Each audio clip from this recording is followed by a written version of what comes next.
Oh, I love your Cortina, it's gorgeous. Is it Apollo green? It is Apollo green, yes. Yeah, do you know, when I saw it come in, I thought, "But that looks smart," and I thought, do you know, I can't remember the name offhand, and then just suddenly as I was walking up to it, it just came to me. Apollo green, absolutely gorgeous. He's probably the only person that's looked at the car that actually knew the colour. They only did it for about a year. Yeah. They did it in the Cortina, they did it in Capri's and also the Granada. Right. Why they dropped it, I don't know. It's a lovely colour, isn't it? They also made like a nice Jupiter red as well, didn't they? They did, yeah. That was one of my favourite colours, the Jupiter red, that was Well, nice. the lad that had this car knew he had the Jupiter red one before, that was the 2.3, and he actually got this. And then after this, he got the Mark 5 Ghia, Yeah. which was in like a crystal green colour. Personally, yeah, the crystal green was a nice colour. But I like this. They also did them in Roman bronze, didn't they? That's right. And Nevada beige. Yeah. That was quite a nice colour actually, the Nevada beige. I remember seeing a few Granadas in that colour. Nice colours it was. Yeah. They produced a nice car. I mean, of the era, they were probably one of the best cars that you could get. Yeah, I mean, I would say my preference between the Mark 4 and the 5, I prefer the Mark 4 personally. I think they were nicer styling. I think so myself. I think the chrome bumpers that finished there are Yeah. plastic on them. Because I think the Mark 5s were a bit cheaper. They weren't as nicely finished as you say. You've got the different embellishments, like the extra bits of trim on them and that, haven't I'd you? rather think that I had a 1600E, which was an aubergine one. And Oh yeah, lovely. I look at the 1600E and I look at this, they're very similar cars. Yes. Yeah.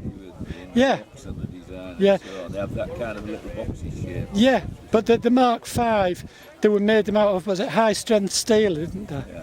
And I think it was thinner metal, Yeah. but I think they tended to rust a lot more.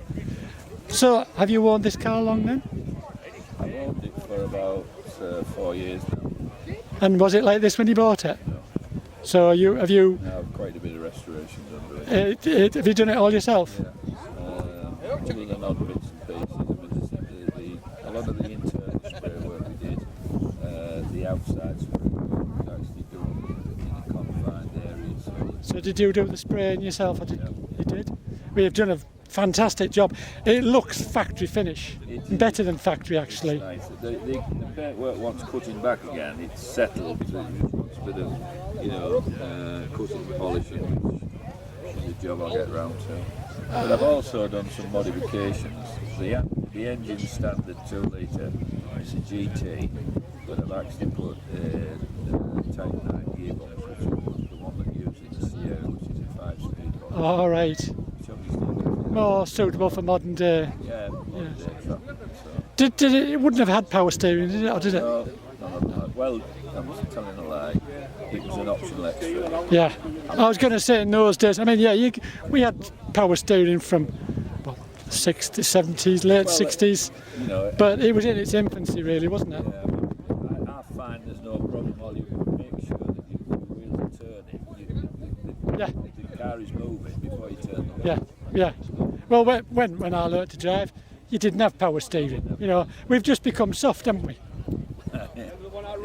But Tell a lady. it's nice. It's nice to have power steering. Don't get me wrong. But yeah, you become accustomed to it.